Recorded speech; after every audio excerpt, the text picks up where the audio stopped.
Mapagpalang umaga po muli sa ating lahat. Panibagong pag-asa muli ang binigay ng Diyos sa atin. Salamat sa Panginoon sa mga nagdaang araw. Siya po ang nagbibigay sa atin ng kalakasan ng buhay at ng hininga. Salamat din po sa kagalingan na kanyang ipinoprovide po sa ating lahat.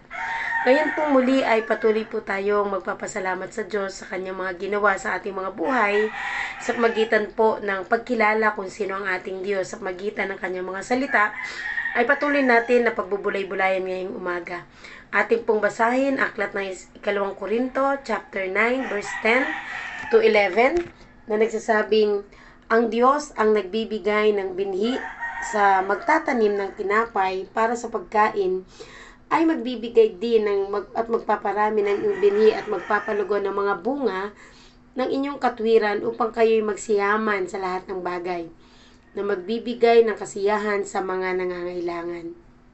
Pinagpala na po ng Diyos ang kanyang mga salita. Salamat po sa salita ng Panginoon na lagi pong nagpapaalala sa atin na kung saan ang Diyos po ang patuloy na nagbibigay sa atin ng mga biyaya upang maging pagpapala naman tayo sa iba. Hindi lamang niya tayo binibigyan ng ating mga pangailangan, kundi ipinagkakaloob niya rin sa atin ang kakayahang magbigay at magpayaman sa iba. Ang kanyang probisyon ay hindi lamang para sa ating sarili, kundi upang tayo maglingkod at magbigay sa ating kapwa. Ang talata pong ito mga kapatid ay patuloy na nagpapatibay sa pangako ng Diyos na siya ay magbibigay sa atin ng sapat na probisyon at mag-aalaga sa atin sa bawat hakbang ng ating buhay. Ang kanyang katapatan ay isang tiyak na saligan na magbibigay ng kapayapaan at kasigurahan sa ating mga puso. Salamat po sa Panginoon sapagkat ang salita niya ay patuloy na nagpapaalala sa atin na kung saan si Lord ang nagbibigay sa atin ng binhi at tinapay. Ibig sabihin, yung mga bagay na magagamit natin, si Lord ang nagbibigay nito. Binhi para magtanim at tinapay para sa ating pagkain. Pinapakita nito na ang Diyos ay nagbibigay sa atin ng mga bagay na magagamit natin upang matugunan ang ating pangailangan at upang tayo magpatuloy sa paggawa ng mabuti at binibigyan tayo ng Diyos ng pagkakataon kagamitan upang magtagumpay. Kaya nga sabi ng Panginoon sa kanyang mga salita, mga kapatid, yung binhing ibinibigay ng Diyos ay hindi lamang po para sa atin. Ito po ay pinapalago at pinapalawak upang magbunga ng higit pa kapag tayo nagbigay mula sa mga biyayang natamo mula sa Diyos. Siya ay magpaparami ng ating mga biyaya na magbibigay ng bunga sa ating buhay at sa buhay ng iba. Ang pagbibigay isang paraan upang makapag-imbak tayo ng mga espiritual na yaman. Salamat sa Panginoon sa pagtitiwala ng Diyos sa ating lahat. Sa magitan po ng ating mga gawa, lalo na ang pagtulong at pagbibigay sa iba, ang katwiran ay lumalago sa ating mga buhay. Ang ating mga aksyon, kapag ginagawa sa tamang puso at layunin, ay nagiging bukas na patunay ng ating pananampalataya at ng Diyos sa atin. Hindi lamang tayo nagiging masaganang tumatanggap o tatanggap ng biyaya, kundi tayo rin ay nagiging tagapamahagi ng mga biyayang ito. Salamat sa pagtitiwala ng Diyos. Ang pagyaman po mga kapatid, hindi lamang nangangahulugang material na kayamanan. Kasama rin po dito yung espiritual na pagpapayaman sa relasyon at pagpapalago ng mga kabutihang loob.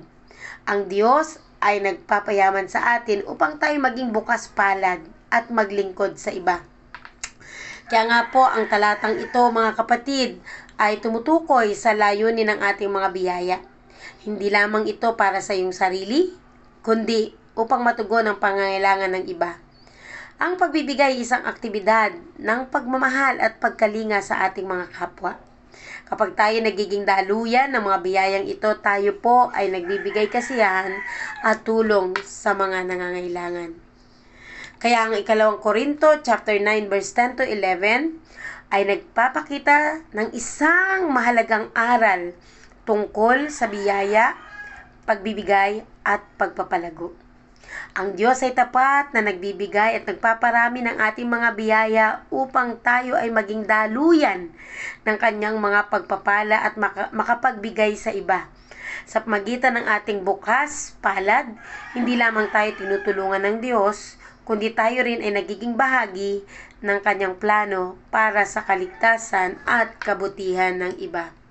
Kaya huwag kang magsasawa, patuloy tayo magpagamit sa Panginoon sa larangan po ng pagtulong at pag-abot sa mga nangangailangan.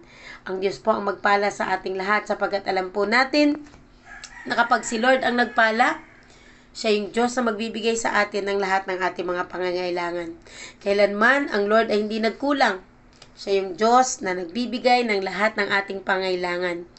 Kaya huwag kang mag-alala, magtiwala ka sa Panginoon dahil ang Diyos pag nagsabi, nangako, tumutupad ang Panginoon. Kaya kung ano man ang meron tayo yung maging mapagpasalamat. Kung tayo man nakapag-extend ng tulong sa iba, ang papuri ay patuloy na mula sa Panginoon. Kaya ngayong umaga tayo po'y manalangin sa ating Diyos. Panginoon, maraming salamat po, O Diyos, sa pagtitiwala mo sa amin. Salamat po sa mga bagay na ipinagkatiwala mo upang magamit namin ito sa paggawa ng mabuti sa aming kapwa. Lord, lagi mong ilagay sa puso namin yung kagalakan, palagi araw-araw na magamit maitili sa anumang uri, anumang panahon at anumang sitwasyon. Ano man ang pinagdadaanan ng lahat ng mga lingkod mong narito ngayong umaga, patuloy mo silang abutin at pagpalain. Kayo po ang Diyos na lagi pong umagapay, kumasama, at lagi pong ilagay po sa puso ng bawat isa yung kapayapaan, kagalakan ng puso, at samahan kami palagi ng iyong presensya. Salamat, O Diyos, sa pagtitiwala. Even though we are not worthy in your midst, pero Lord, salamat po, pinagtiwalaan mo kami. Salamat po sa iyo, O Diyos, ang papuri para sa iyo sa pangalan ni Jesus. Ito po ang aming dalangin, in Jesus' name. Amen. Magandang umaga at pagpalain po tayong lahat ng ating Panginoon. God bless po mga kapatid.